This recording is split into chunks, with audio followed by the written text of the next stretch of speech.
The reason why we're talking about momentum and speed and accuracy, they wanted to inflict the largest wound possible in a different form or fashion than any broadhead or arrow made. So they really weren't in it to try to get another 10 or 15 feet per second. They weren't in it to try to take a 1.5 inch cut to 1 3/4 or make a mechanical go from 2 inches to 2.5. They were in it to really replicate the ballistics of a bullet. And so when you take a look at a bullet, right, inflicts an entry wound. It inflicts percussion. In other words, it's traveling faster than the speed of sound, so it expands internally. And then it has a different dynamic as it exits an animal. And so they wanted to replicate the down power of a rifle with an arrow. Big Buck Registry's Deer Hunting Podcast, episode number 265, The Arrow and the Broadhead, with David Hand from Slash Arrows. Hunt Tech Part 5.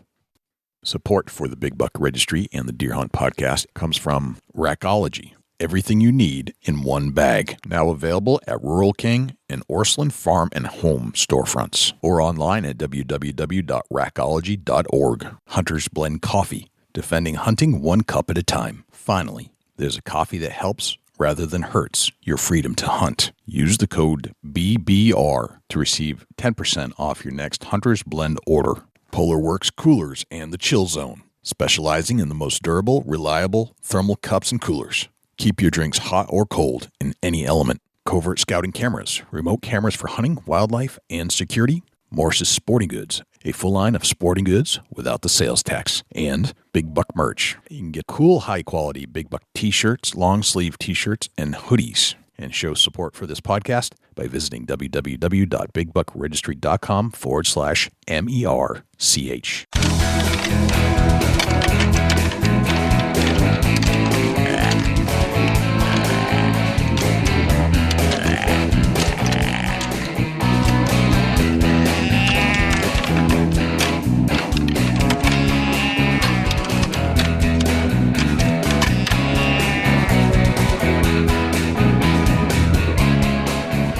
Big Buck Registry is a virtual museum of hunting stories. We preserve a piece of Americana by interviewing and recording hunters about their hunts and experiences from across the country. And who knows, maybe we'll learn a thing or two along the way that'll help us take our hunt to the next level. This is John Eberhardt. I've been hunting out of the saddle since 1981. I'm about to listen to my favorite podcast, Big Buck Registry's Deer Hunting Podcast. Hey, this is Zach Sandau at OnX Hunt, and you're listening to one of my personal favorite podcasts, the Big Buck Registry. Hey guys, this is Dan Bates with Tuned In Archery, the timeman and inventor of the Hang On Helper. You're listening to my favorite show. It's about to be yours, Big Buck Registry's Deer Hunting Podcast. Hello, ladies and gentlemen and fellow predators. My name is Jay, and thank you for tuning in to the Big Buck Registry's Deer Hunting Podcast. For Dusty Phillips and Jim Keller and the entire staff here at the Big Buck Registry, welcome to this week's show. There are a couple things I'd like you to do for us if you could. If you would, please check us out on iTunes, subscribe, and leave us a review. With your help, we're going to try and push this show up the iTunes charts. I know we have a lot of listeners out there, and I need you to take some action. I need you to leave a review and subscribe to the show. If you do subscribe, that'll give you access and notification each and every week that a new show is released. You can also access this show in its entirety on YouTube, Stitcher, TuneIn Radio, iHeartRadio, Spotify, Google Play, and as an Amazon Alexa skill. Go to Alexa and say, Alexa, enable Big Buck Registry. It's all right there for you to access on demand at your fingertips. Regarding the harness program, we have an ample supply of harnesses to give away from our volunteer donors. If you're in need of a full-body harness, please send an email to jay@bigbuckregistry.com. Over the past 4 episodes of our Hunt Tech mini-series, we've explored a deer movement prediction app with the Drury's and their new app called Deercast, the on-demand action camera with Aaron Stonehocker from Tactacam, a game camera picture data processing system with Jon Livingston from DeerLab, and mapping and waypoint technology with Zach Sandau from OnX Hunt. Now we move on to the arrow and the broadhead with David Hand from Slash Arrows. The earliest evidence of an arrow launched from a bow dates back some 10,000 years, and we've seen some amazing arrow and broadhead advancements in technology since the aluminum arrow was first introduced. Every year, there seems to be a new and innovative arrow and broadhead design, and David Hand may have one of the most innovative designs in recent years. We asked David to join us to explore all the innovations over the last 20 years, where things are today, and what the future of the arrow and the broadhead looks like for archery hunters. We'll get to our entire interview with David Hand in just one moment, but before we do, let's hear from our friends at Rackology, Polarworks Coolers, and Jim Keller with the Deer News. I still can't believe that's all you're taking. I got everything I need all in one bag. Rackology Deer Supplement and Attractant, developed through years of intense scientific research, comes a product that puts it all in one bag. Superior attractant, scientifically formulated vitamins and minerals, and all at a much better price. To get yours today, please check out rackology.org for a list of dealers. Rackology, how can you afford not to use it? Everything deer need, all in one bag. I always wanted one of those high-end coolers because of the quality that I had heard of, but I couldn't justify the price. Then I found Polarworks. Finally, I found a company that understands quality and affordability. The Polarworks lineup is extensive and is filled with Polar Cups, Polar Tubs, and Polar Soft Coolers. So check out Polarworks.com when you're considering your next high-quality cooler without breaking the bank. That's www.polarwerkz.com. For the Big Buck Registry, this is Jim Keller with the Deer News.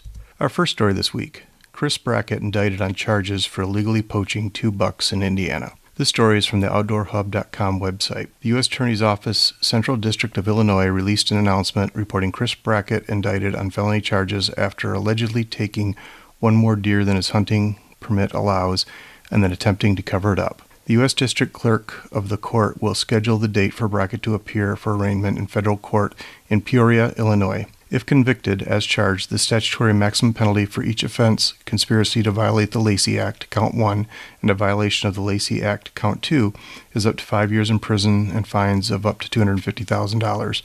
Both offenses are charged as felony offenses. The government is represented by Assistant U.S. Attorney Catherine Legge in the prosecution. The charges were investigated by the U.S. Fish and Wildlife Service with the assistance of both the Illinois and Indiana Departments of Natural Resources. Members of the public are reminded that an indictment is merely an accusation. The defendant is presumed innocent until proven guilty. I don't know where they went. Number of Wisconsin deer hunters drops in 2018. This story is from the Fox 6 News website, as reported by Christina Van Zelst. The 2018 hunting season is almost over, but many hunters are still hoping to score a big buck. Despite that enthusiasm, the number of hunters heading to the woods has declined this year in Wisconsin. The number of deer spotted was low for some, but it seems the numbers of hunters dropped too. The report by the Wisconsin Policy Forum says the number of deer hunting licenses sold in the state has fallen. The Department of Natural Resources says sales are down as much as 6% since 1999. It's simply as with any other number of things connected to the baby boomer generation, which has a large population, said Wisconsin DNR Supervisor Jeff Pritzel. That population is moving out of not only hunting, but other activities. Over the course of decades, there's been a slight decline, said Pritzel. When we just look at the demographics of the Wisconsin population age structure, you can anticipate what's going to continue. Pritzel says more young people are becoming interested in hunting, meaning those numbers could possibly increase. As for local hunters, there's no such thing as too much ammo. That's why we have a 9-day gun season, said Mike Cole of Appleton. You got to enjoy it from beginning to end. Illinois hunters take 58,836 deer during opening firearm weekend. This story is from the State Journal Register website. Hunters in Illinois harvested a preliminary total of 58,836 deer during the first weekend of the state's firearm deer season, November 16 through 18, the Illinois Department of Natural Resources reported on Wednesday. The 3-day total was 14% higher than last year's opening weekend for firearm hunting. A second long weekend for firearm hunting runs November 29th through December 2nd. Other deer hunting opportunities in the weeks ahead include muzzleloader-only deer season, which is December 7th through 9th, late winter antlerless only, and CWD deer seasons in select counties only, which run December 27th through 30th and January 18th through 20th. Archery season opens and continues through January 20th, but is closed November 29th through December 2nd in counties open for firearm deer season. For more details on deer hunting, open counties, and other information, check the IDNR website at www.dnr.illinois.gov. Possibly oldest deer jaw in North America found in Ellensburg, Washington. This story is from the Daily Record News website and was reported by Michael Gallagher. After spending roughly 4.9 million years in Ellensburg, the jawbone of a deer is making its way to the collection at the Burke Museum on the University of Washington campus in Seattle. We think it might be the oldest deer jaw in America, said Megan Weatherall, a paleontologist and lecturer at Central Washington University. While some paleontologists travel the world to uncover fossils at remote locations, Weatherall followed a different approach. Her husband found it on a class field trip a few blocks from campus. I'm an adjunct lecturer at Central, and we go to the fairgrounds to look at the Craigs Hill hillside, Weatherall said. One of the grad students, who happens to be my husband, saw it. Weatherall said they've been able to date the find by its location on the hillside. Weatherall said 2 other deer jawbones have been found of similar age, but slightly younger in North America, one in Hanford, Washington, and the other in Florida. We think the deer came across the Bering Sea land bridge, and this is another piece of evidence to support that, she said. Weatherall said over time fossils can be exposed, explaining why this one, about 3 inches long, went uncovered for almost 5 million years. Weatherall said the hillside is eroding, so people are cautioned not to dig into the hillside looking for bones. That concludes this week's edition of the Big Buck Registry's Deer News. For links to the stories featured this week, please check our show notes at www.bigbuckregistry.com. If you have any ideas for future topics or have questions about any of these topics, please email me at jim@bigbuckregistry.com. For the Big Buck Registry, this is Jim Keller with the Deer News. Well, thanks to Jim Keller for the Deer News. Without further ado, here is David Hand from Slash Arrows. David Hand, welcome to the Big Buck Registry's Deer Hunting Podcast. How are you, my friend? Well, thank you for having me. We really appreciate the great work you do, Jay, and informing all the advocates of hunting and archery. And I think it's a very important space that needs to grow. I love archery, man, and it's one of those subject matters that, you know, we attend ATA, you know, and we go there and we meet friends, but I mean, at the root of that, it's all about the advancement of archery, and the technology that is coming through is tremendous. And as part of our technology series, we'd be remiss if we didn't speak of the evolution of the arrow and the broadhead, and talk about how we are using it today and what advancements have taken place over the last, 20, 30 years to bring us where we are now. So I think you're a perfect person to discuss this matter. Oh, thank you. We've done a lot of hard work in the archery area over the last 10 years and a couple of studies at major universities, and so we look forward to sharing it with you today. Very cool. So, David, tell me about yourself. Where are you from? Where'd you grow up? How'd you get into this space of archery technology? Like most of the listeners out there, I probably haven't actively hunted with a gun since I was a kid. Shot mainly slingshots and bows and arrows. And so we've hunted, mainly here in Texas, some out of state. But as you know, in fact, I'm looking at the statistics today, we've got one of the largest deer populations in the world, 4.6 million, up from just 4.2, and we've got a little over 800,000 hunters. So I always was an avid hunter, always shot with a bow. Background was that mechanical engineer, spent a fair amount of time, building cars. And so, I was pretty much an advocate for the first 20 years of my career, just hunting like most of the audience. And so realized about 10 years ago that I thought that the bows and crossbows have really outpaced the technology of the arrow and the broadhead. And so decided to get into the space on a professional basis and took it to university. And then, as you know, we have a little over 7 patents today in the space. Gotcha.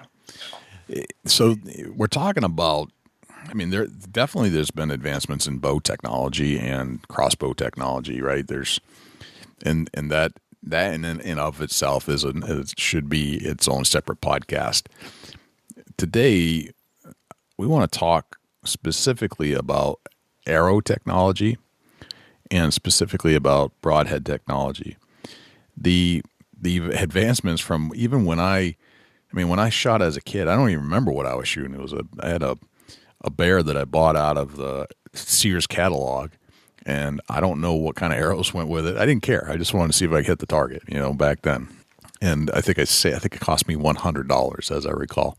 And I thought it was fantastic because it was probably one of the early compound bows on the market. And this was Well, we're talking, I was 8 years old at the time. So where does the arrow begin? I mean, from a modern standpoint, when do we adopt a technology that at that time was a big movement in archery? Yeah, I think the big movement, you're right. I remember the days when we were young and, when we shot arrows, we would just make them longer or shorter, which depending on whether they hit the target to the left or the right. That was kind of our right. Basic knowledge of tuning. And, we were dealing with basically the hyperbolic curve, because the arrow was going across the riser of the bow. And so the stiffness of the arrow, the length of the arrow, the weight of the arrow was really sensitive. And we really didn't know much. I remember I'd take, 12 arrows and, 6 of them shot good. And the other 5 or 6, I'd try to shorten or lengthen or make them a little heavier to get them to shoot straight. And if they didn't, I just threw them away and just shot with the best 6 I had. Right. And then, Jay, as I think the big turning point was, the cam, the first cam we put on bows. And, then Rambo came out with the movie, and I think that just kind of started the whole progression. That's a good point. Yeah.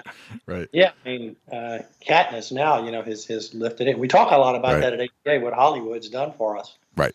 That's a good point. That's kind of where we were. We were shooting this 130, 140 feet per second. Somebody got a cam up there, and we jumped it up to 160, 180. And, Easton came out with 22-19s and 21-17s, and those arrows weighed a lot. And we took close shots, and we had 7/8-inch broadheads. And the regulation said we had to have 40 pounds in most states and a 7/8-inch broadhead. And the reason that is you do the math, and still today it takes about 40 pounds of kinetic energy, or about a 40-pound pull, and a 7/8-inch 3-bladed broadhead will make some pretty good penetration if you have a heavy arrow. Gotcha. Okay. If you have a heavy arrow, and we're going to have to talk about that because I think that's where the industry took a turn that needed to change. Well, just to discuss a little bit about the construction of the aluminum arrow. For those that are not familiar, that might just be getting into this, can you tell us what the importance of an aluminum arrow, the 22-17s, all those numbers mean something. Can you just describe what that meant? And there's all kinds of variations. Well, what does it mean when I say 22-17? Yeah, what they were doing is they were trying to give you the diameter, and then the 17 or 19, equates to the wall thickness. And some of the thinner wall thicknesses were 14s, and some of the heavier wall thicknesses were 19s and 21s, being thousandths. Now, as we went forward, you take a look at that, the industry started rounding those numbers up and down, so they weren't exactly 14 thousandths or 17 thousandths or 19 thousandths. But that somewhat determined, what the weight of the arrow was, what the stiffness of the arrow was, what the quality of the arrow was relative to its breaking strength. Okay. And it was an extruded process, fairly accurate. And so that's how we got there. That's basically how we got there. There wasn't anything that was a micro diameter at that time, less than a quarter of an inch round like we have today, because you just couldn't get the aluminum to, have the right characteristics. And at the same time back then, those arrows needed to be fairly stiff because, we're still shooting across the riser. We don't have drop away rest. We don't have whisker biscuits. We don't have center shot bows. We don't have parallel cams.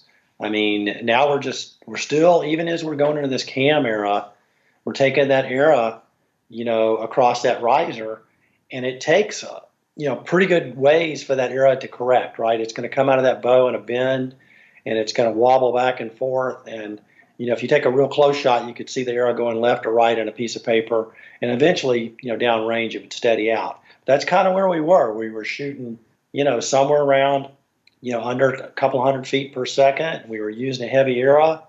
But I want to remind you that even at those slow speeds, we had a fair amount of momentum. Okay. We had a fair amount of momentum, and that while we couldn't take as long a shot, if it was maintaining 180, 190 feet per second, it was such a heavy arrow that wind, bushes, brush, it maintained that speed. It's a difference between a Volkswagen and a Mack truck. We were really, rolling Mack trucks down range at game. Pretty heavy projectiles. All right. When you say that it hits the riser, I mean, what happens at that point? You're saying that it causes some kind of a friction that makes the arrow do funny things. It sounds like. Yeah, I mean, when you take an object from, at rest to being projected across the top of that riser, it's going to bend back and forth. Yeah. And even today in the studies we did at Rice University, we were still using high-speed photography to determine how long it takes that arrow to start flying straight. You can see it in a paper test. You can put a bow that's a little out of tune and shoot a piece of paper at, 5 feet or 10 feet or 15 feet, and it go left or right. So it takes a while for that arrow. At least back then, it took even longer because, it was coming across that riser, and that string was a little bit of an angle. But any object you take from 0 speed to 200 feet per second is going to have some back and forth.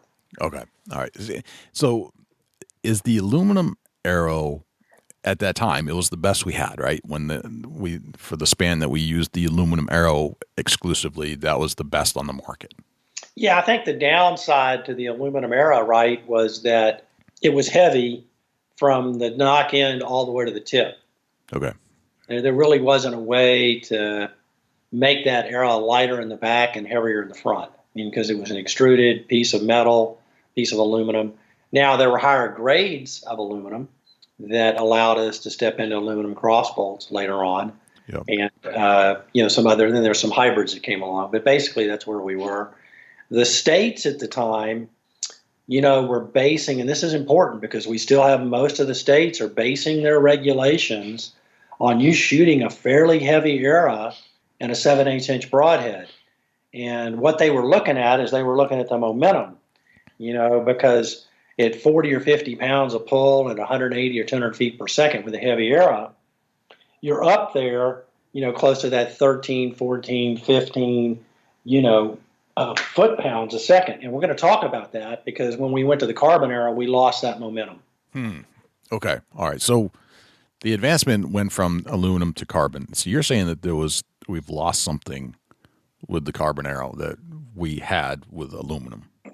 Right. In fact, if you take a look at the state of Pennsylvania, and you go back in time and you look at when there was a movement from the aluminum era to the carbon era, there was a lot of concerns, at the state side that, hey, these arrows are getting too light. We've moved into an era where everybody's trying to get a little more speed, but we're not getting the penetration because we just don't basically have the raw momentum. Let me give you a good example. Mm-hmm. Today, I have in front of me, a trade magazine, and I'll give a little shout out to our guys at Arrow Trade. Yep. And they measure the momentum of a light arrow versus a heavy arrow. And if you can think back in time, let's just say I'm shooting even a short draw and I'm shooting 50 pounds, they'll show that a light arrow only has about 10 foot-pounds per second, and a heavy area has 14 foot-pounds per second. Now, that's just raw momentum. Right. You think about the jump from 10 to 14. And so now you have a bunch of states out there saying, oh, my gosh, we've been used to seeing, 13, 14, 15, 16, even with 50, 60-pound bows that weren't as efficient as today. And now all of a sudden we're going to start giving people light arrows, and the momentum's going to go down 30, 40%. That's concerning. That's concerning. Probably so much so that some states started to say, I just don't know about a mechanical broadhead. If we're going to have a carbon arrow and we're going to have less momentum and it's going to hit that target, it's going to be like putting the brakes on. And we're really concerned about, large broadheads or mechanical broadheads when we're stepping from a heavy arrow to a light arrow. Okay, let's talk a little bit about the momentum and there's some other factors that you look at when, and this is kind of a sidetrack, I think, but why is momentum important, and how do you measure momentum? How do you achieve it? Yeah, basically momentum is just the mass times the weight. And so traditionally, when we had an aluminum arrow, and I'm going to talk about an aluminum arrow because in carbon arrow it's different, a little different. In an aluminum arrow, every time we stepped up in weight, we went slower. But there's a certain point there where the trade-off of the speed is to your advantage. And that, would you trade off 10, 15 feet per second or 20 feet per second to pick up another 20 or 30% of momentum such that you're going to get a pass-through shot? And so momentum is actually when you put an object in motion, and it could be a tank or it could be a bowling ball is a great example. You put a bowling ball in motion, even at any speed, it takes a tremendous amount of resistance to stop that bowling ball. Right. If you lighten that up to a basketball, and even if you roll it down as fast as you could, it's not going to knock all the pins down. Right. And so I think what our regulators were doing at the time, and this is the transition we're going through in the late 70s and 80s now, they're saying, oh my gosh, this carbon's coming on board, and it's shooting faster, but it doesn't have the knockdown power. Okay. All right. So when the carbon arrow was introduced and we had these concerns, or state regulators had these concerns, it still came on with force. Yes. So absolutely. What was the motivation behind the carbon arrow if the concern was we lose momentum and we can't continue these pass-through shots like a bowling ball would easily knock down bowling pins, but a basketball won't? Yeah. So the carbon era started to afford us speed and weight with not as much compromise. And you need to think of it in this terms. We could take a arrow that weighs less, but we could put, and the target folks realize this pretty quick, we could put, 50, 60, 70 grains in forward insert. So now we had an arrow that weighed less than the aluminum arrow, but let's put the weight on the tip. And if we put the weight on the tip, I think you can recall when we were shooting 125 grain broadheads and 150 grain broadheads, 175 grain broadheads. Yep. This whole concept of, hey, we could shoot something light, pick up some speed. It would be dynamically more efficient. It would go across the riser and the carbon would react better and the spine would be better and the in-flight characteristics would be better and it'd be more accurate. And let's just put the weight on the tip. And that had some pros and cons, and we're going to have to talk about that. Okay. All right. Well, let's get into it right now then. What are the pros and cons that they were looking at as far as adding a lighter broadhead on a lighter arrow, but that doesn't react nearly as an aluminum would? Yeah. So here's what so about that same time, you'll have to remember we're starting to see some pretty advanced cams. We had the hatchet cam come out. We had the solo cam come out. And so now we're starting to enter the speed game. All right. What year was this approximately? When did we first cross probably the 300 feet per second? Somewhere around that time period. That's what I'm talking about. We're down there 270, 280. That's about the same time 15 years ago, we started getting, hatchet cams. We started getting some cams by Darton. We started getting some cams by Matthews. We started getting some longer risers and shorter limbs. Yeah. By the way, we knew at that time we were going to get to 400 feet per second, but now I'm just going to stay in the high 200s, 300 feet per second barrier. Okay. All right. And so what we started to see when we started doing these carbon arrows is we needed to play the spine game, right? The general opinion was that a low poundage bow needed a lighter spine, and a heavier, arrow or heavier poundage bow with a more radical cam needed a stiffer arrow. And so we came out with spine charts. To remind the audience, spine charts, nothing, new. You take a 1.2 pounds, put it in the middle of a 30-inch arrow, and if it goes down a third of an inch, if it bends a third of an inch, it's a pretty rudimentary way to measure spine. We'll talk about the ways it's done today. It's a lot more accurate. But back then, we'd just go a third of an inch and we'd say, that's a 300 spine. And then if it went, 4/10 of an inch, we'd say that's a 400 spine. And if it went half an inch, we'd say that's a 500 spine. And so, that's when, so we started coming up with all these different spines for different poundage bows. And then at the bottom of those spine charts, we started to note, well, if you've got a radical cam, or you have a short brace height, or you're shooting an overdraw system, if you remember those that were published in the, the 90s, gosh, you probably ought to shoot a stiffer arrow. And then the theory came out that, if you have a long draw, you need a stiffer arrow too, because, long strings of carbon bend a whole lot easier than short strings of carbon. Right.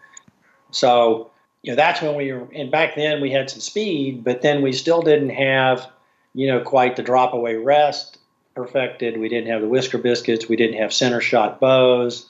The cams were a little off center.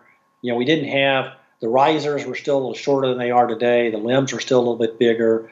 So, there was a whole industry in trying to tune that carbon era to your bow. Okay. Gotcha. So that's around the early 2000s, right?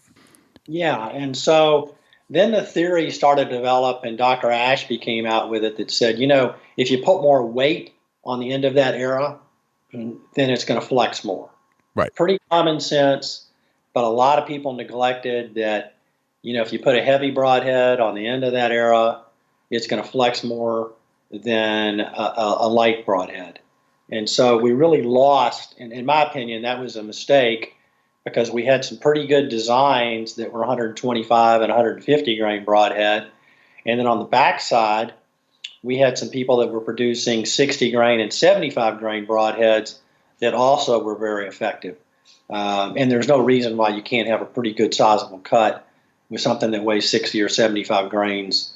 There's no reason to, even put 100 grains on the end of an arrow. And so Dr. Ashby's study, everybody started talking about front of center. How much weight can you put on the front of the arrow such that you have a front of center? And for those of you who want to know the simple math behind front of center, again, I'll take a 30-inch arrow, and you'll see people try to balance it on their finger. A center point to a 15-inch, a 30-inch arrow is 15 inches. If you go forward, and it's 12 inches now to the tip, you've moved it forward 3 inches over 30s, 10, so that's about a 10% FOC. And so there was this gravitation towards, maybe having a 10% FOC would give you more penetration as a hunter. Okay. All right. And we'll talk about today that number is closer to 15 or 20, and some of the crossbows are shooting 25%. Okay. So take us out of the early 2000s. We've got the carbon arrow. We're looking at something that, and then there's lots of discussion because it changed the whole format of what the world had known in aluminum. Where does the carbon arrow go from there? The carbon arrow, at this point in time, I told you earlier that, if you put weight on the end of that arrow and you have it static in your hand, and instead of it measuring a center point at 10, it measures it at 12, and that's a 10% front of center. Well, that's a pretty rudimentary assumption, right? Because now you're saying, here's an arrow standing still. But, when you put that arrow in flight and you put it out there at 320, 340 feet per second, you put it across different bows, where's that arrow actually bending? Where's the bend point on that arrow? Right. So, So we start to say, gosh, it's not really bending where we thought it was going to bend. And, what if instead of putting the weight on the tip of the arrow, we, started to look at, and we did this at Rice University in my study, what if we started to put that weight, behind the broadhead? What if we stiffened the first 3 or 4 inches of that arrow? Would the weight have a better payload capacity? In other words, would it be a faster arrow than just simply hanging more weight on the tip? And intuitively, the answer to that's yes, right? I mean, if you can put the weight distributed across the tip of the arrow rather than all on the tip of the arrow, you're going to get a better flight pattern. So when you say the tip of the arrow, you mean a certain length of the arrow? Or you're talking about the width? What do you mean by that? Well, instead of hanging, let's just say, instead of hanging 150 grain broadhead on the tip of the arrow, which would give you some flight problems, right? Because, that's a whole lot of weight right there at the tip to bend that arrow in flight. Yep. What if you said, gosh, I really like the penetration of 150 grains. Why don't I put 50 grains in the insert and then 100 on the tip? Or why don't I actually flip-flop the whole thing? Why don't I just go put a 75 grain broadhead on there and then put 75 grains, and let's use a micro diameter and make it, 3 or 4 or 5 inch long insert. And that's what we developed at Rice. That's when we started to say, we can pick up speed, we can pick up dynamic efficiency, we can pick up more front of center, and it's like it's free, right? Because now we have something that's fast and has momentum. Gotcha. All right, so you're kind of backtracking into the arrow a little bit with the not the sleeve, but the insert itself. So gaining some weight there. Just on a side note, how do you measure an arrow bending in flight? Is it something that you look at with special equipment, or are you just looking at video? How do you determine that? There's two ends of the equation. When it leaves the bow, before it leaves the bow, we were using high-speed photography. Okay. 900 to 1,000 frames a second. And we were using some pretty low brace height bows, radical bows. At the time, this is 8 years ago, shooting 350, 360 feet per second, 5-inch brace heights, very radical cams, 80-pound bows, 85-pound bows, custom bows.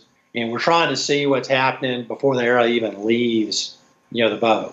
And then when it leaves the bow, we're trying to determine how long does it take that shaft to get to equilibrium. At some point where, that arrow is not in such a chaotic state.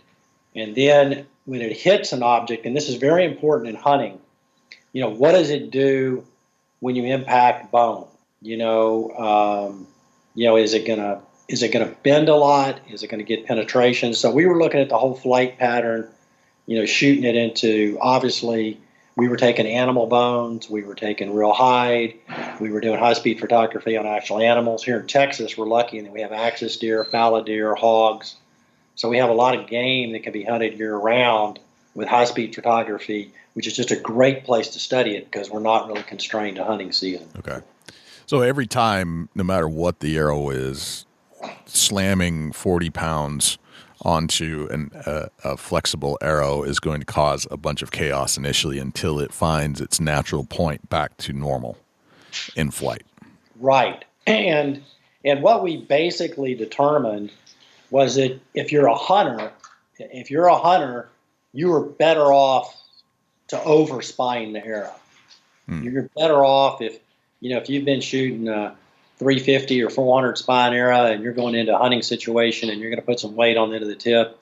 We didn't see a whole lot of downside with the new bows today and crossbows. Just go ahead and overspine that. Get you a stiff 300 spine arrow. Okay. There's a little bit of sacrifice on accuracy, but for the most part with these new bows, you're better off to overspine than underspine. And that's for the purpose of? Penetration. Okay. Penetration. Even if you hit soft surface at a high speed, that arrow can whiplash back and forth. The other thing you find challenging as a hunter, and we've all taken really, really close shots. Yep. If you take a really, really close shot and you've got an underspined arrow or the bow is not tuned very good, that arrow is not flying straight. Yeah. And that is we're going to talk about that with broadhead technology. That's the absolute worst thing to have, because whether you pass through that animal or kill that animal or have a successful hunt depends upon the impact. And it's going to depend upon how straight that arrow is flying at the time it impacts that animal. Okay. I was going to ask, we've all been in close shot situations and they're just not as accurate, it seems, or for whatever reason. So you're saying that, this, because just the pure physics of this whole problem, right? That a close shot can oftentimes not be as accurate a shot simply because of the the way the arrow reacts to getting hit heavy with the string pounding on it. Yeah, and then the other thing, is your pin gap. Some really, really close shots, your pins aren't that accurate. Right. That's even people have advocated that you have to shoot your 20-yard pin when something's 3 yards away. So you see articles like that, and people that have to take professionals that take a lot of close shots, practice those shots, and so that's a good time if you're taking a close shot to have a stiff arrow, to have a well-tuned bow, to have something that's center shot. At that time period, it's real critical that you've got things tuned pretty well. And in today's bows, a good bow, if you shoot a piece of paper out at 5 or 10 feet in front of you, you can see, from a paper tune shot real quick, how good you are. Yeah.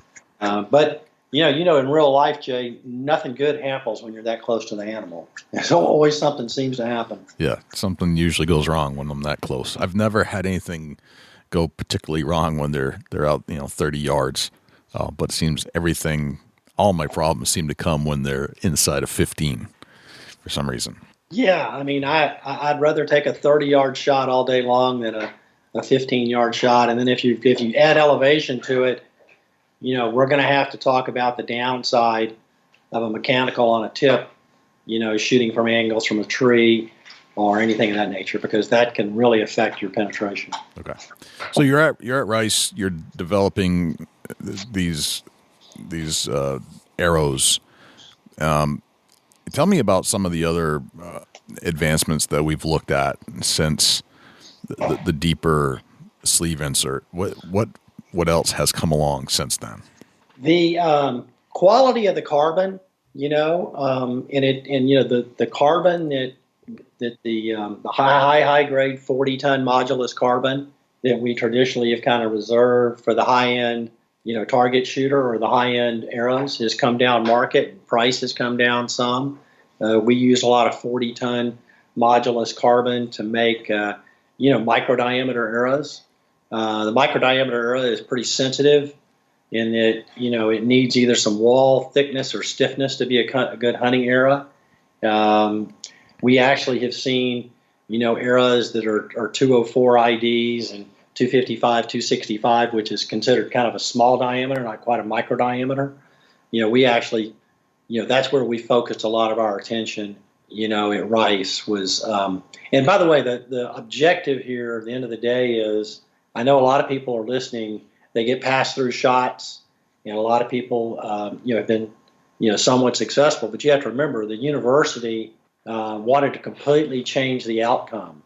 The reason why we're talking about momentum and speed and accuracy, they wanted to inflict the largest wound possible in a different form or fashion than any broadhead or arrow made. So they really weren't in it to try to get another 10 or 15 feet per second. They weren't in it to try to take a 1.5 inch cut to 1 3/4 or make a mechanical go from 2 inches to 2.5. They were in it to really replicate the ballistics of a bullet. Oh, wow. Okay. Yeah. And so when you take a look at a bullet, right, inflicts an entry wound. It inflicts percussion. In other words, it's traveling faster than the speed of sound, so it expands internally. And then it has a different dynamic as it exits an animal. And so they wanted to replicate the down power of a rifle with an arrow. Okay. And at the time of the study, you have to recall, there was a big debate in the United States as to how many states were going to allow crossbows. And so you're sitting there academically looking at this saying, we're going to hit 400 feet per second. In fact, with a crossbow and a bow, if it's small brace height or particular cams, we're going to be in the 420, 430, 440. So you think about that from an academic standpoint, that's double the speed we had, a couple decades ago. And, even a 50-pound bow today, is shooting somewhere in the 250 to 280 feet per second. So, speed is not going to be the issue going forward. It's going to be how can you deliver a more impactful trauma to an animal to more humanely take it down. Okay. Well, let's take a little coffee break. And when we come back, we'll continue our conversation with David Hand from Slash Arrows. I still can't believe that's all you're taking. I got everything I need all in one bag. Rackology Deer Supplement and Attractant, developed through years of intense scientific research, comes a product that puts it all in one bag. Superior attractant, scientifically formulated vitamins and minerals, and all at a much better price. To get yours today, please check out rackology.org for a list of dealers. Rackology, how can you afford not to use it? Everything deer need, all in one bag. Hunter-friendly coffee retailers are great, but ever wonder where they buy it from? Now there's a company that imports directly from farmers, zero middlemen, roasts it, and ships it right to your door. From the farmer's fields to your morning cup, Hunter's Blend Coffee has been in the hands of hunters. Through their giving, your coffee supports the RMEF, Whitetails Unlimited, and Women's Hunting Associations, and many others. Now you can defend hunting one cup at a time. Not bad for a cup of coffee. And did I mention, it is so good. And now back to our conversation with David Hand from Slash Arrows. So where does speed come into this then? Why is speed important at all? Well, a couple things. You want to maintain enough speed to drive the arrow down range to maintain momentum. And then secondly, as you reach out in those 40, 50, 60, 70, 80-yard shots, you certainly don't want the animal to jump the string. So, right. And the other thing that's coming into play here is with these new bows and these new cams, a properly set up heavy arrow is quieter. And when I say quieter, and also in vibration, you'll see that it cuts them in half. I mean, I'm looking at an arrow here that, it's got some vibration up at the 225 or 230 range, and it's down at 150 with a heavy arrow. So vibration and noise, come way down with a properly tuned heavy arrow. Okay. So let's, before we get into where we are modern day with all the advancements we've had in the carbon arrow, where we are today, what advancements, or let's just quickly go through the development, the evolution, so to speak, of the broadhead that corresponds maybe going back to that aluminum arrow. What were we throwing on those things in the beginning, and how has that broadhead changed with the arrow technology? Yeah. What we were basically throwing at them, with an aluminum arrow was most states mandated a 7/8 inch broadhead. The most popular style broadhead that was being used, with the cam bows was a 3-blade broadhead. And there was a lot of folks that liked to align the 3 blades with the fletching. Right. And and that was just kind of common knowledge. Let's align it with the fletching. Right. That's what everybody said. Align it with the fletching. Yeah. Yep. Align it with the fletching. And there were some people that were shooting 75 grain heads and some 125 grain heads, and some people were experimenting with some weight in the front of those aluminum arrows. But that's kind of where we were. And if you take a look at ballistic gel today, and you take a 7/8 inch head and an aluminum arrow, and you just keep throwing it in the ballistic gel, you get 7 or 8 inches of penetration. And we tested all the different broadheads at Rice University. But back then, that's when the states started to adopt, a minimum of 7/8 inch, minimum of 40-pound draw, preferably 50 pounds. Some of the states didn't like big mechanicals because they knew that if the mechanical opened on impact, it would stop the penetration. It wasn't good for bones. A lot of the mechanicals back then, one broadhead would open before the other, so it would steer the arrow left or right, which would decrease the pass-through shots. And so that's kind of how the evolution of the state laws, evolved. I think there were a couple of states back then and still today, like Alaska and some of the big game states, where they like to mandate, a 400 or 500 grain setup or more because they like weight. Okay. The broadheads, and you go back and take a look at the intellectual property, it was basically dominated by either a 2-blade head or a 3-blade. And then, of course, people were looking back then at 125 grain, 150 grain, and they were talking about the mechanical advantage. In other words, back then we were real cognizant as to what's the angle of the blade. if the angle of the blade was really low, we'd get more penetration because a low angled, long elongated blade would get more penetration. Right. And now we stepped away from that. And I'll talk about that. But back then, that was important. And then replaceable blades were important. We didn't have quite the sharpness capabilities we had today, and because of the expense factor, replaceable blades, 3 blades, pretty much dominated it. And then we had 2-blade broadheads that had bleeder blades that came on them that were pretty effective at the time too. Was it important because it effectively and physically had to go hand in hand with the arrows of the day, the bows of the day, or was it just that's all we knew? That was the most advanced belief that we had at the time. I think it's a little of both. I think we were running a large ranch down in South Texas, client of mine was, and it was bow hunting only. And I think that, a 7/8 inch broadhead or 1 inch broadhead, if somebody, shot an animal, you generally got to pass through on soft tissue. And if somebody was shooting a 70 or 80 pound bow, you get pretty good penetration through a shoulder. And I think that those brands started to develop, right? We started to get some major branding around some of those 3-blade broadheads, and some IP got locked in there. And then we started to look at different tips, trocar tips, and then we had some flight patterns that were more favorable towards the shape of the blades. And so that IP got locked in and those brands got locked in. And I think we kept with some of those ideas a little too long. Okay. All right. And when did we start to abandon some of those ideas, or not abandon, but change those beliefs where you said you think we went too long? When does that start to change? I want to think that, in the early 90s, we started to see a fair amount of intellectual property around mechanicals. Okay. And I think that the evolution of the cams, the bows weren't shooting, quite as smooth as they are today. And so the consumer was a little frustrated if they had a broadhead that was 1 inch or 1 inch and a 16th or a little bit bigger. They weren't getting quite the flight that they were. So the consumer started to say, I could buy a mechanical and shoot it and not have to tune it. That's kind of where I think that was the evolution of mechanicals. And, most of the mechanicals back then were predicated on just a 2-blade cut, which, had some upside and some downside. Okay. All right. So where did we advance from there? I think where we advanced from there to the folks that were in the mechanical broadhead space were starting to say, we need to really take a look at what happens on impact.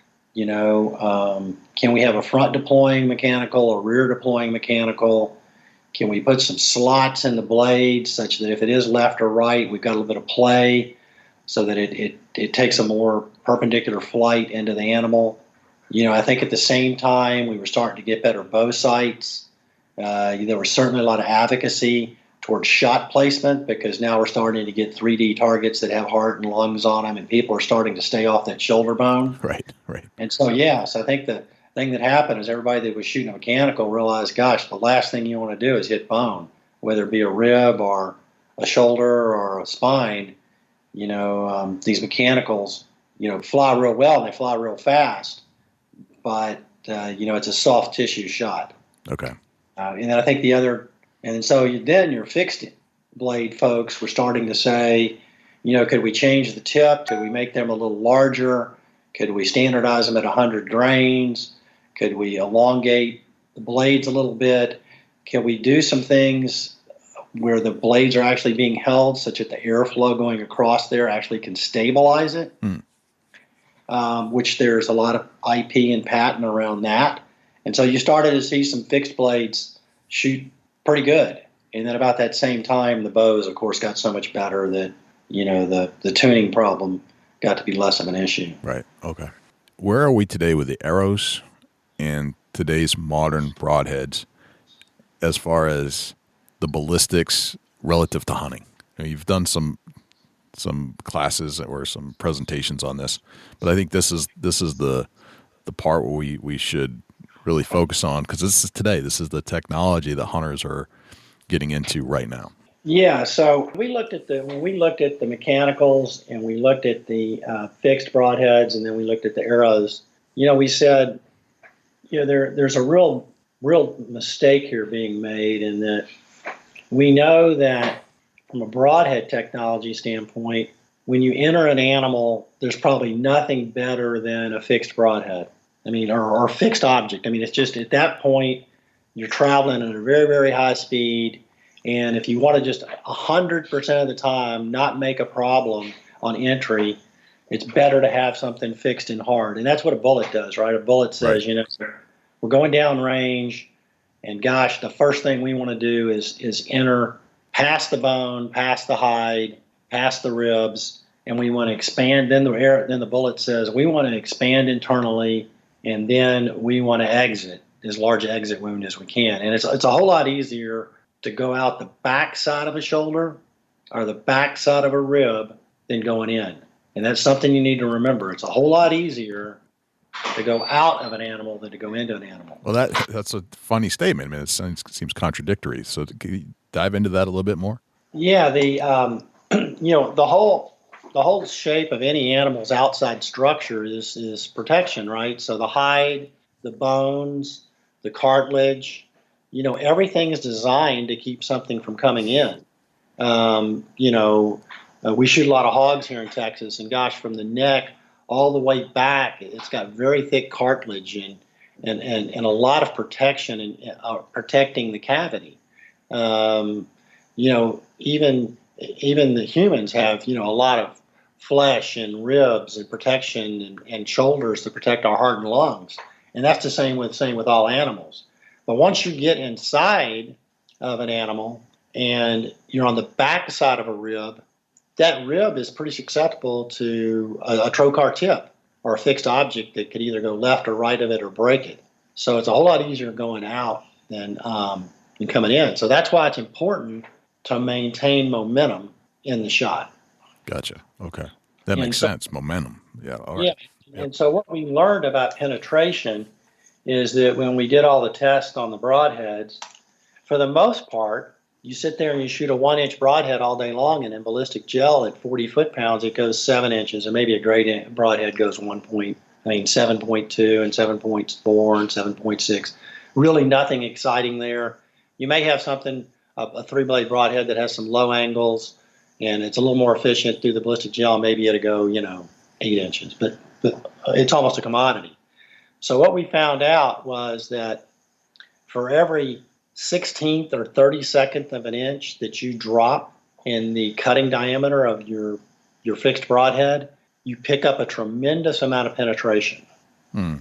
For example, there's a whole lot better penetration when a 7/8 inch broadhead than one that's 1 1/8 inch, especially if you're short draw and low poundage. Okay, so the smaller the distance of the broadhead, the more penetration. Right. The smaller the diameter of it, the more penetration. And so, our whole objective here is to get past the hide and the bone. And so we started to say, a hybrid doesn't work because a hybrid broadhead is all at the tip. And so all it's going to do is make a little bit of cut and then open mechanically, and you're still going to put the brakes on. We started to think in terms of, let's go back to that 7/8 inch broadhead or 1-inch 3-blade broadhead, and then let's enter the animal. And then how far does it take for an arrow to stabilize? And, we looked at this. It takes about 3 or 4 or 5 inches of penetration before that arrow is really stabilized and kind of stopped all its movement of hitting the object. Okay. We said, wouldn't that be the optimum time to flip out a couple of mechanical blades? So we started to think in terms in theory, let's put a 7/8 inch broadhead on the end of the arrow. Let's let it get in the animal from a theory standpoint, 2, 3, 4 inches, and then let's pop open 2 real large mechanicals. And what does that do for penetration? Gotcha. All right. So we said, well, let's go back to the beginning. Let's take a heavy arrow. Let's make sure we have plenty of momentum. Let's put a new fixed blade broadhead on there that's a 1 3/16, which is, got a pretty good cutting radius. Mm-hmm. And then let's use an arrow that's somewhere around 350 grains. And this is in the ATA study we did. And we would get, about 7 inches of penetration. Gotcha. And we said, okay, and we had a fairly, a 1 3/16 inch 3-blade broadhead or 2-blade broadhead or mechanical. That's a pretty nice size cut, but nothing that's devastating academically. And also, it's really kind of a one-time shock, right? I mean, you're hitting the animal, and then that's kind of it. In a bullet, you hit the animal twice, right? You hit it on entry, and then a few milliseconds later, there's a second blast. Yep. And the second blast is pretty detrimental to your central nervous system. By the time you're hit, your blood pressure's up, your vitals are hit, your nervous system's at high alert. Could we do a second trauma shot? And so we shoot this arrow 1 3/16 traditional 3-blade broadhead. We have a 350 grain arrow on it. It's at 40 pounds of kinetic energy. We're getting 7 inches. So then we said, let's drop that entry from 1 3/16 to 7/8, and then about 4 inches behind that, let's put 2 blades in there that make a 2-inch cut. Yep. A 2-inch mechanical. Let's make sure that it's at a low angle. Let's make sure it's below 40 degrees. Make sure it's at 35, 32 degrees, because we know that's a mechanical advantage. Okay. Then let's up the weight. Instead of shooting 350 grains, let's kind of up it to in the 400 range, because that's when we start to see that momentum jump from, 10 to 14. It's kind of the difference between the bowling ball and, just a basketball. Right. And so now we're getting 11 inches of penetration, and we're getting a huge wound channel because we've cut a 7/8 inch hole, and then we come behind it with a 2-inch hole. And it's pretty easy to make a 2-inch hole after you've already made a 1-inch hole or 7/8 inch hole. Yep. So we were able to get twice the wound volume with the same bow in the same poundage. And we picked up 4 inches of penetration, which meant we went from a deep shot in an animal to a pass through. Let me ask a quick question. If I'm thinking about this in my head correctly, are you losing any speed and accuracy because of that? And accuracy, I mean by duck and the arrow kind of thing. I think when you take a look at that ATA study, we were shooting, around 250 feet per second, mm-hmm. and we dropped it down to 225. Okay, so not a lot. So not a lot. And our thinking there was, and that's on a slow bow, that's on somebody shooting 40 or 45 pounds. Those types of folks are taking close shots anyway. Yeah. When we took a look at the higher speeds, we'll talk about that in a minute, but sacrificing 20 or 30 feet per second when you're taking a 20 or 25 yard shot and you're only shooting 40 pounds and you're only drawing, in fact, these were done with all the women's bows, and you're only drawing 25 or 26 inches, you're probably not out there reaching at 30 and 40 yards anyway. Right. On a trophy animal. Right. Okay. So the lower poundage bows overall. Yeah, that was the lower poundage study, and then we're going to go to the crossbow and the high speed bow in a minute. But so that if there are any questions about what we were trying to do there is we were on the bottom end there, working with what the state regulations were, what we knew would work, dropping that broadhead down from 1 3/16 to 7/8 or an inch, and then up in the weight in the right proportionate way. Now we're at a front of center now at about 18, right? We're pretty heavy front of center, but we've put the weight behind the broadhead, not on the tip of the arrow. Right. So we picked up accuracy. Right. Gotcha. Okay. We actually are more accurate. We're 25 feet per second slower, but we're more accurate. Okay. Yep. So 'cause it's not all weight forward. It's kind of semi-distributed behind. Right. It's distributed. You're absolutely right, because we're putting the weight behind that broadhead, not on the tip. Gotcha. I mean, I wouldn't have advocated putting 175 grains on the tip of an arrow for somebody shooting, 40 pounds. That doesn't make any sense at all, right? I mean, right. It's defeating the purpose. Right. Gotcha. Okay.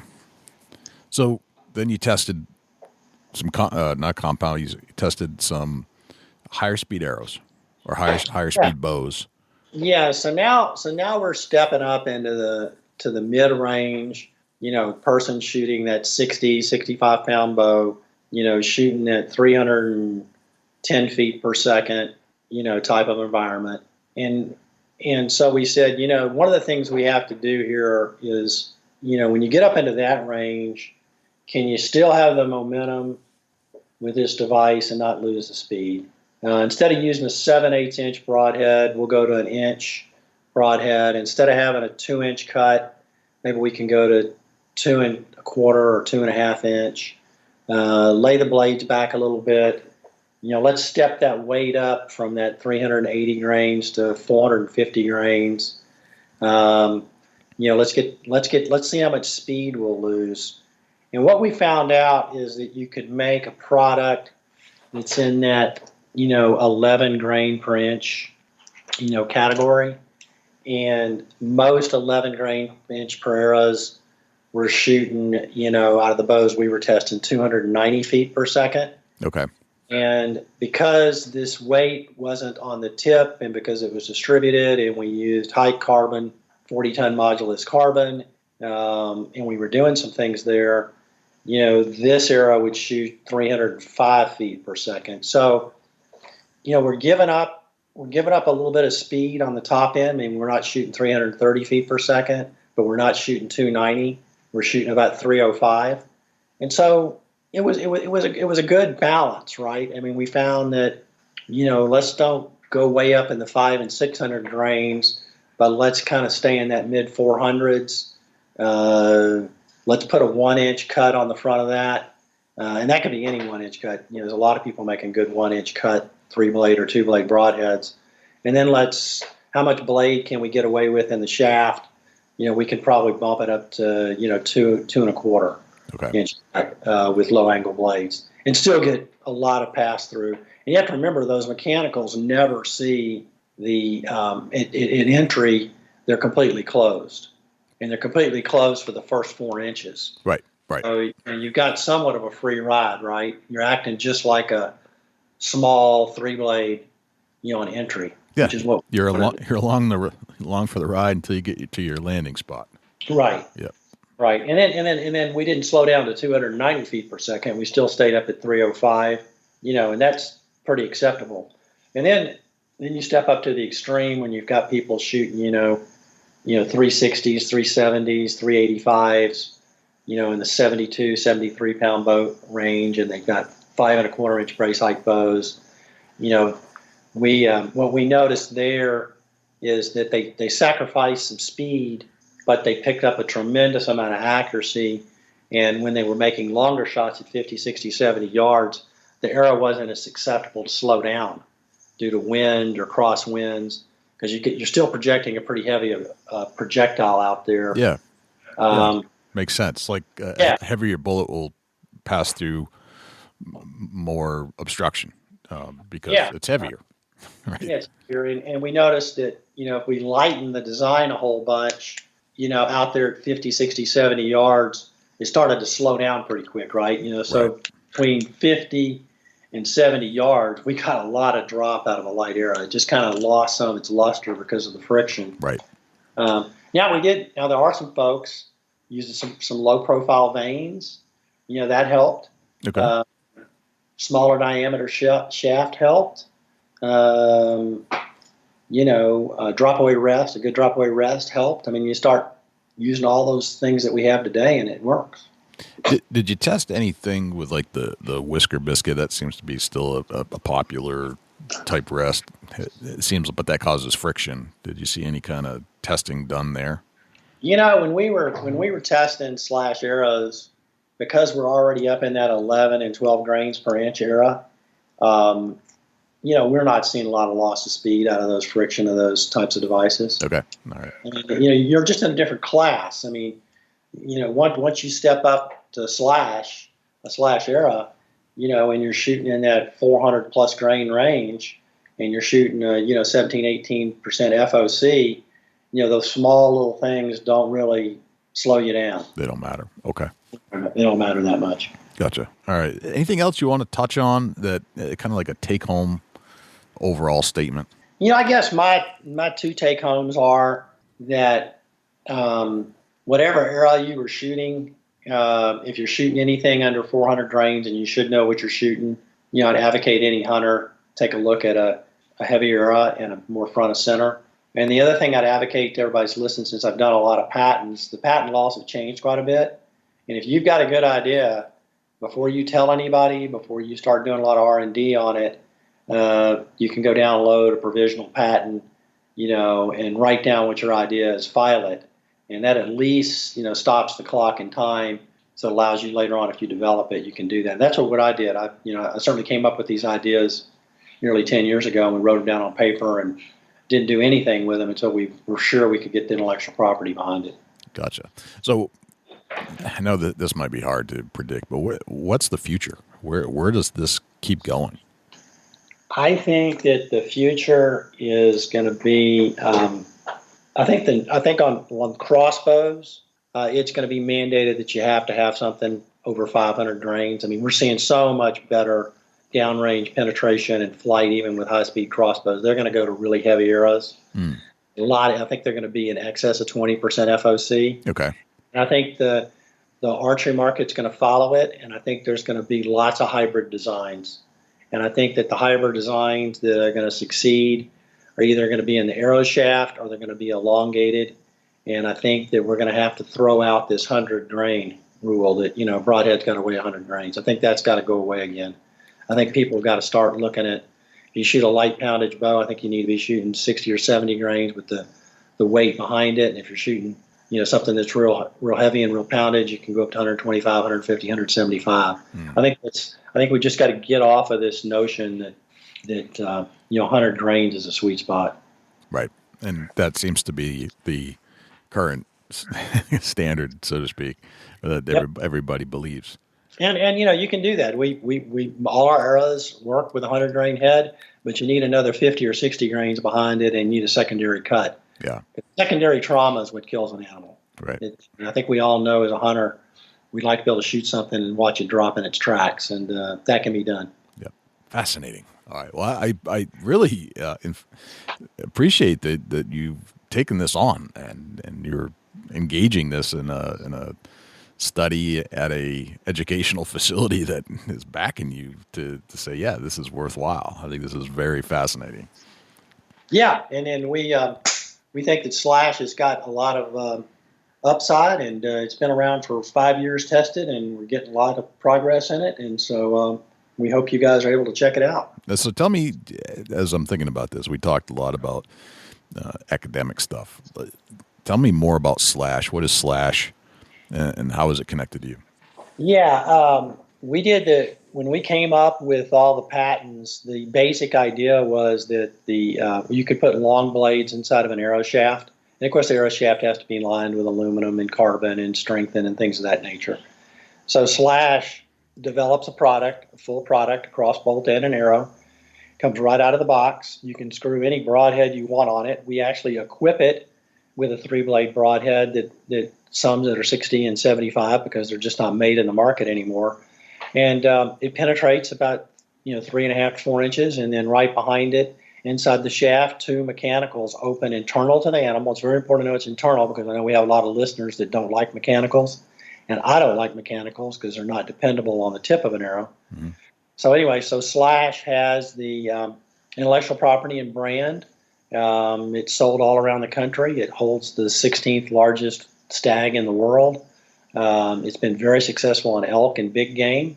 And we've brought it down market at a very economical price of about $50, a little over $50 for broadheads and a set of arrows. It's ready to shoot out of the box, and it's very effective. It's the only device that works like a bullet. It's going to give you the secondary shock trauma, and it's only going to open internally. And it's going to give you the accuracy of a fixed blade on impact. Gotcha. Very cool. So, David, let's shift gears here and get into a deer hunting story. I know you said you had a decent one to tell when we were in our pregame chat. Yeah, I think that we all take for granted how dangerous it can be hunting wild game. And I have to tell you a funny story because in Texas, the most exciting thing to do is to rattle. I mean, if you can get on a free-range ranch, middle of rut, and rattle a buck in, he has no senses, and if there's another buck around, they're going to fight. And, I've done it with elk too, but it's just incredibly exciting to see what happens when you rattle. And I was rattling with my brother-in-law, and we never could quite get this big buck in this one particular spot. So I had him rattling about 30, 40 yards from me, and I was we were in a field, and he would come across that field. The only thing in that field was really a tree. So I was standing behind the tree waiting for the buck to come. And he didn't make it. And so I shot at the doe. And the doe went running down the same trail my brother-in-law was. And he didn't really look up. He was down rattling. About the time he looked up, this doe hit him like a bowling ball and just knocked him completely down. And, luckily he didn't get hurt. But so I don't think I've ever heard of anybody being, actually run over by a deer hunting. But you get down here in South Texas in the middle of a rut, it can happen. Yeah. I can see it happening. Like, I'm sure it happens. I just don't hear about it a whole lot. But yeah. And then to tell the story how they got stampeded by a doe, right? Right. Yeah. Nobody wants to share that. So, but I can see it happen. I mean, why wouldn't it? That's crazy. All right, David, I've got 10 rapid fire questions for you here. Okay. All right. What's your number one hunting tip of all time? My number one hunting tip of all time is probably scent. Okay. Yep. Very good. We all have these things that... Besides the momentum of an arrow, which we spent an hour talking about. Right. Besides the hour we just spent on it. Yeah. We all have these devices that we feel are very important other than your weapon. And if we leave it at home or in the truck when we're in the stand, it drives us crazy if we don't have it. Do you have one of those devices? And if so, what is that? I have a pistol and I always forget it. And, if you're shooting hogs yep. or any wild game, that, and the other thing I have, and everybody has one, is a knife. Yep. And, I forget that. I think that's just so important. Right. And you just can't stop thinking about, I forgot my knife. Or Yep. Yep. I hear you. What's your biggest pet peeve in life? I think the biggest pet peeve is really has to do with how slow it is to change the consumer. Mm-hmm. We've had all these things. We've known all these things along the line. And I'm a real advocate for, the consumer embracing, something that seems to be pretty simple and new technologies. And I think it's just been really, really slow. It's taken a decade to get this, some of these concepts going. But now when I open some of the trade publications, I'm starting to see them. Gotcha. Very good. All right. How old are you today? 61. 61. All right. What would you tell the 30-year-old David Hand, knowing what you know today? Oh, gosh. Probably if you're going to do something that's monumental, start it early in life. If you've got an idea, don't sit on it for 20 or 30 years. You just need to do it. And just persistence. If there's one thing that, I do, you just have to be persistent. Wow. Sometimes you don't have to be the smartest, and sometimes you don't have to be the most wealthy or the luckiest, but, you just got to step up and do it. So if you've got an idea, I'd encourage you to write it down on a piece of paper, file it, get a provisional patent, and follow through with it, because it's a whole lot easier at age 30 to take a bunch of risk. Yeah. I'm with you. I am a big fan of persistence. Like you say, you don't have to be the smartest, you don't have to be the richest, but persistence will outpace all that stuff. Well, Jay, you're doing exactly one of the things that you need to be doing. You're advocating a sport that could virtually, die before our eyes in the next couple of decades. You're advocating the best way to do it. Right. I can't commend you enough. Without grassroots efforts like this, it's not going to happen. It's not going to happen on television anymore. It's not going to, you can't clearly delineate the message on social media. So, Jay, I really just commend you for the ability to make a difference. I appreciate that. It means a lot. And, we're going to do it whether we're recognized for that or not. But, that at the end of the day, that's really the goal. We want to keep these things alive. All right, couple more questions. You meet a stranger at a hotel lobby at a hunting convention somewhere in the world, and they ask you what you do for a living. What would you tell them? I often start out by saying that I'm in the sports and hunting archery technology business. But if I have to give if it's at ATA, I'll say that, I'm president, CEO / Arrow is the only arrow that's ever been invented that can, actually, produce ballistics like a bullet. Gotcha. Yep. Very good.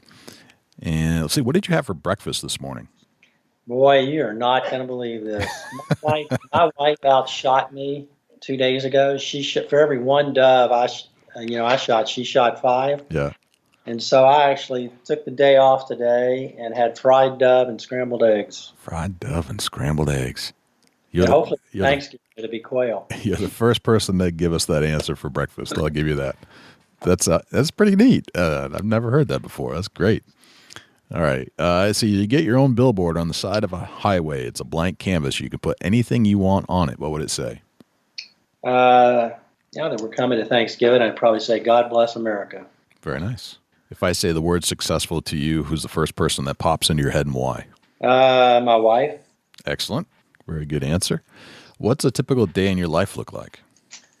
I have a 9-to-5 job just like everybody else.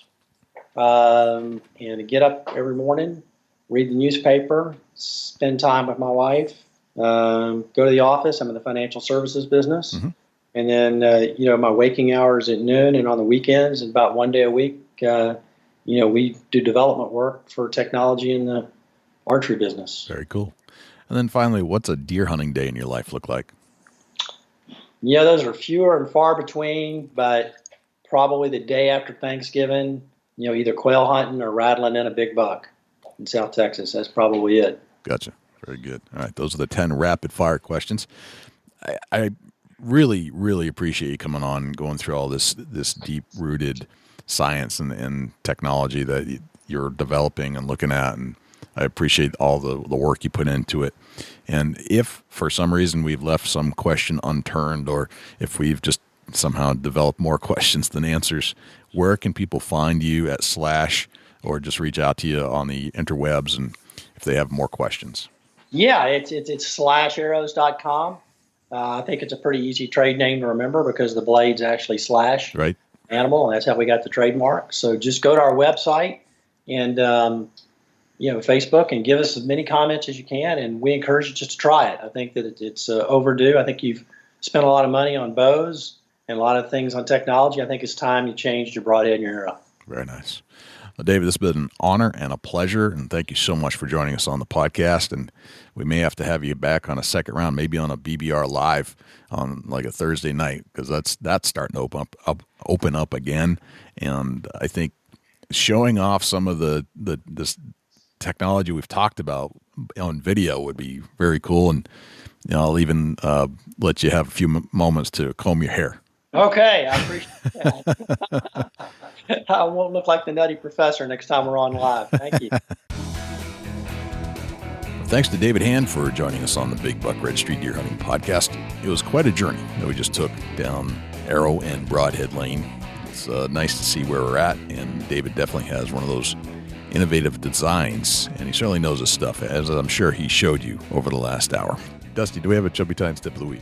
Yeah, Jay, we do. And the Chubby Tines tip of the week is sponsored by Morse's Sporting Goods. Firearms, used firearms, bows, used bows, located at 85 Kentucky Falls Road in Hillsborough, New Hampshire. Give Jim a call at 603-464-3444, morsessportinggoods.com. Your dollars go further in New Hampshire. There's no sales tax. Morse's Sporting Goods. We're going to get into a little bit about a scenario that, over the multi years of being out there, I've just picked up on this, and it's kind of simple, but yet it's to the point. And there's going to be some that may disagree or agree, but here in the Midwest, we're hunting a lot of fields, and obviously we have crops, soybeans, corn, and opportunity for food plots. So with that being said, a lot of these young bucks are going to come out and they're going to be in these fields, these crop fields, and the does are going to be in these crop fields, and you're really going to see a lot of deer activity in the fields. Now, let's say you got standing corn and maybe the farmer left you an acre up and you paid for it or whatever, and you're in there and you're hunting the standing corn, and you got all these young bucks and does are all kind of congregating out in the open. And you're focused on that because that's the natural mental stage, is to focus where the deer are. But in reality, that back trail where the mature bucks are exiting or entering that food source, let's say it's standing corn or a soybean field, if you're focused on where everybody's hanging out, that's probably not where you want to be. You want to be on that back trail. And what I mean by that is you catch an area where the deer is either exiting or entering on the back side of this piece where they're feeding. And the mature bucks will skirt back in and out of there. And sometimes it's overlooked because, you just think it's a trail that everybody's using. Well, in reality, the mature buck's coming on the back trail, and he's going there and he's eating, and maybe it's on a little bit of a knoll you can't see on the backside. Well, he'll come in there, he'll graze around, eat on that knoll, check things out, see if there's a hot doe in the area, and he'll slide back out, and you'll never see him. So keep that in mind when you go and set up on a spot. Just because all the deer are congregating to one area doesn't mean that's where you want to hunt. You need to focus on where that mature buck's taking a back trail and sliding in and out of there without you knowing it. So keep that in mind when you hunt mature bucks. They're going to do the unthinkable, and they're going to not follow the young bucks and the does. They're going to come in there on the sneak. They're going to be real sneaky about it. They're going to get in there. They're going to check things out. They're going to feed, and they're going to get out of there. And if you focus on that back trail or the backside of that feed plot, somewhere maybe you can't get a visual from where you're at now, get back there and check that out. I guarantee your success rate will go up by at least 30% by hunting that back trail. And that, my friends, is the truth. Great tip, Dusty. Dusty, where can we find you when you're not hanging out here in the studios with me? Shoot me an email, dusty@bigbuckregistry.com. You can look me up on Instagram and Twitter @ChasingAntler, Facebook.com/Chubby Tines Outdoors. Jay, where can the people reach out to you when you're not on the mic? Likewise, you can shoot me an email, jay@bigbuckregistry.com, and you can visit us on Facebook, facebook.com/bigbuckregistry. We're also on Twitter, which is twitter.com/bigbuckregistry. We're also on Instagram, instagram.com/bigbuckregistry, and YouTube, which is youtube.com/bigbuckregistry. On YouTube, you can listen to all of our podcasts in their entirety. As far as videos are concerned, it's a boring video, but the audio content is there, so you can actually listen to our podcast. You can also listen to all of our live shows that we've done on Thursday nights when we do them, and we've gone back and re-interviewed a lot of our previous guests we had on the show just to put a face to a voice, let's put it that way. You can always listen to our show on other places as well, not just YouTube. We're found on Stitcher, TuneIn Radio, iHeartRadio, Spotify, Google Play, and as an Amazon Alexa skill. Go to Alexa and say, Alexa, enable Big Buck Registry. And if you would like to submit a buck to our page for consideration and be featured on our page in front of 250,000 diehard deer hunting fans, all you have to do is go to bigbuckregistry.com/mybuck, and all of the instructions will be right there. I think that's pretty much everywhere we're at. I think that's a wrap, Dusty. That's a whole lot of big buck, Jay. Sure is. I'm Jay Scott. I'm Dusty Phillips. And this is the Big Buck Registry's Deer Hunting Podcast. We'll see you next week.